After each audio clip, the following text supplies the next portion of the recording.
Bueno, tenemos aquí a Julio Talamonti con nosotros. Buenas tardes, Talamonti, te damos la más cordial bienvenida. ¿Cómo estás en este viernes? Hombre, Andri, muy bien, me da mucho gusto saludarte a ti, por supuesto un alto honor saludarlo a usted allá en casa y listo para que hagamos este análisis, ¿no? Porque completamente vulnerables ante la delincuencia. Y hablamos de la delincuencia en este caso, sobre todo de aquellos delitos que van contra el patrimonio, pero que, Andri, se convierte en un atentado y que del patrimonio pasa a atentar contra la vida. Me refiero, por ejemplo, a los hurtos, a los robos, a los asaltos a mano armada, donde cada vez vemos la utilización más frecuente de la violencia homicida incluso.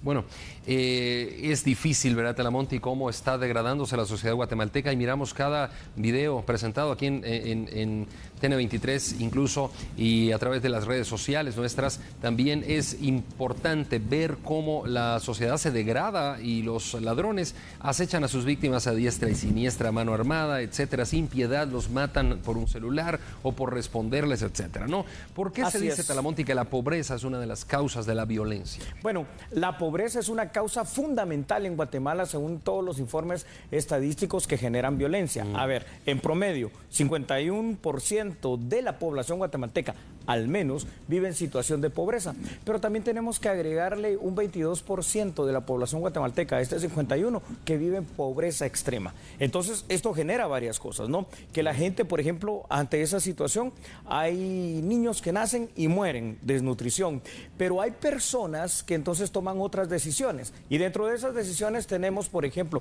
el hecho de querer migrar hacia Estados Unidos para encontrar una situación completamente distinta a esa falta de oportunidad que tienen acá en Guatemala, o muchas personas simple y sencillamente dicen, van por el camino fácil, aunque fácil no tiene nada, es el camino de la delincuencia, pues optan por unirse a cualquiera de estos estratos de la delincuencia y entonces encuentran que lamentablemente, Andri, generan más ganancias, o por lo menos generan, digámoslo así, ciertas ganancias, atentando en contra de los bienes y en contra de la vida de los guatemaltecos. Y por supuesto, me imagino que no tienen respeto por la vida ni de otro ni de ellos mismos. Talamonti, déjame entender eso. ¿Será que alguien que está en estas actividades ilícitas pues tiene miedo de perder él mismo su propia vida? Bueno, el nerviosismo seguramente siempre existirá, esa cuestión de saber que en cualquier momento puede pasar algo, y entre ese algo, dos destinos, ¿no? La cárcel, cuando menos, o en todo caso, de pronto el cementerio también, pero es un riesgo que ellos ya tienen establecido, que lo tienen de alguna manera calculado y en el cual muchas veces están dispuestos, como tú dices, Andri, a pagarlo, porque de lo contrario, simple y sencillamente no lo harían, porque ahora cada vez se ve con mayor desfachatez, a plena luz del día, contra mujeres, en presencia de niños, que se toma este tipo de acciones que parecen increíbles, pero que bueno, en el día a día es lo que está pasando, Andri. ¿Cuál es el delito? Bueno, el delito por robo, pero ¿cuál es la pena, digo, Talamonti, cuando se comete este delito por robo? ¿Es la misma pena que, por ejemplo, un delito de extorsión, un delito, etcétera, o esta es una pena menor? Sí, es menor, porque, a ver, estamos hablando de dos cuestiones, ¿verdad? Son dos delitos diferentes. Es hurto, ¿verdad? Y robo, sí, ¿no? Tenemos que diferenciar dos cuestiones.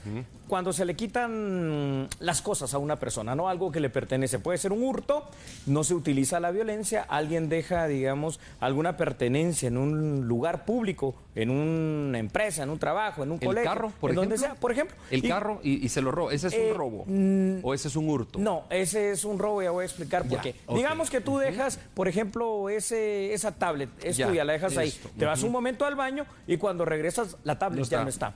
No se utilizó la violencia, no se rompió nada, no se te amenazó con nada, pero el objeto ya no está. Ese es un hurto, ¿no? No utilización de la violencia. El robo es lo mismo, pero con lo que tú estabas preguntando. Esa tablet está dentro de tu carro. Tú estás trabajando acá y cuando llegas a tu carro, un vidrio está roto. Esa es la utilización de la violencia y esa es la tipificación del robo. Y el robo agravado es que tú vas en tu carro, Andri, y alguien utiliza la amenaza verbal y te apunta con una pistola para robarte esa misma tablet. Ese es el robo agravado. La pena, entonces, para el delito de robo va desde los 3 hasta los 12 años de privación de libertad, mientras que para el delito de robo agravado, cuando se utiliza la violencia para quitar los objetos, entonces la pena va de los 6 a los 15 años.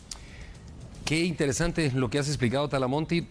No pues muchas veces no comprendemos este tipo de explicaciones, ¿verdad? De detalles, pero Gracias. un hurto es nada más que alguien dejó sus Toma la cosas cosa. y ya cuando regresa no están. Sí. Pero no hay nada violentado. No hay un nada robo violentado. es cuando se utiliza la violencia contra algo, ¿no? Que para Contra llevarse esta la casa, tablet pueden el romper carro. la mesa, etcétera, ¿no? Ajá, contra la casa, el carro, una mochila, Y un maletín. cuando amenazan a la persona dueña de las cosas Con un es arma. un robo agravado. Robo agravado. Lo has comprendido perfectamente Perfecto. y yo creo que usted en casa Perfecto. también lo ha hecho, ¿verdad? Talamonti, repítenos la pena por robo Sí, agravado, por favor. Por robo agravado, cuando alguien es amenazado, como lo que hemos estado vivenciando en estos últimos días aquí en Guatemala, semanas diría yo, y lo que hemos estado viendo en las imágenes mientras este tema se está desarrollando, la pena del robo agravado por esa violencia que se utiliza va de los 6 años, que ya es inconmutable, hasta los 15 años por cada hecho delictivo, eso hay que recordarlo.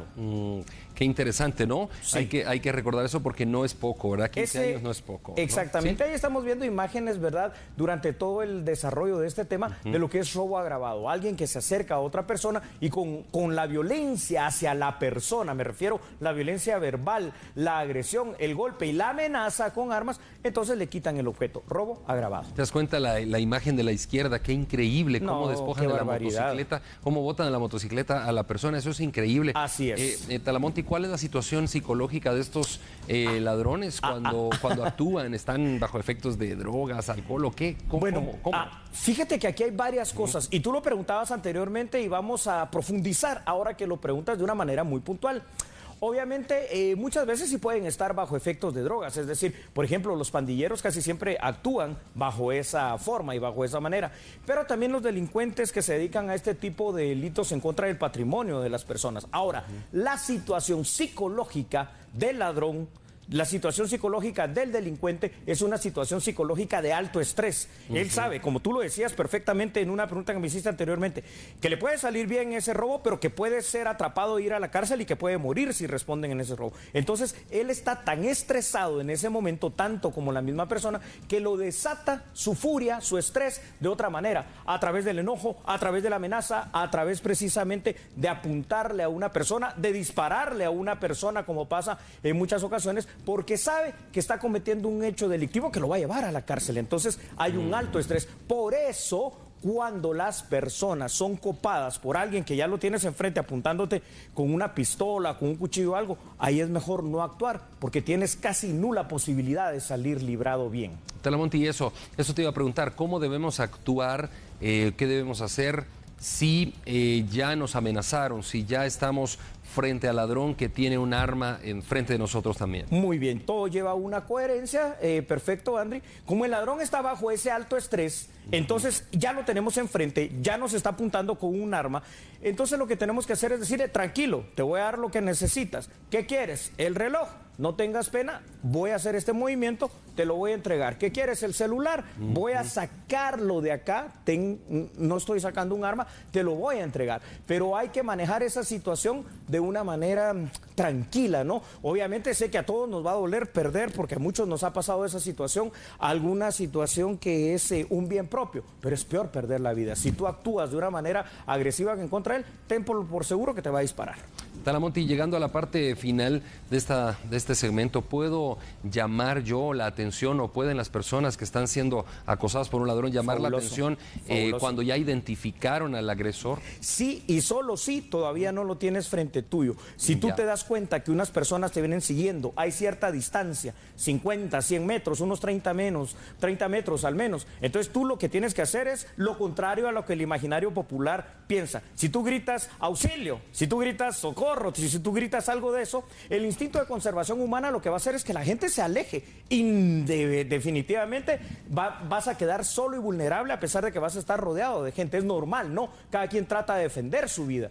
Pero si tú, por ejemplo, logras identificarlo, está a 50, 100 metros, entonces ya lo hemos dicho en otras ocasiones, tú gritas, por ejemplo, algo tan genérico como fuego. La gente va a voltear a ver y dice, ¿dónde está el fuego? Entonces el ladrón, al verse descubierto, va normalmente a abortar su misión. O tú gritas, por ejemplo, qué sé yo, María, Juan, un nombre que sea tan común en Guatemala. El ladrón, cuando va a ver que toda la gente voltea, también normalmente aborta su misión.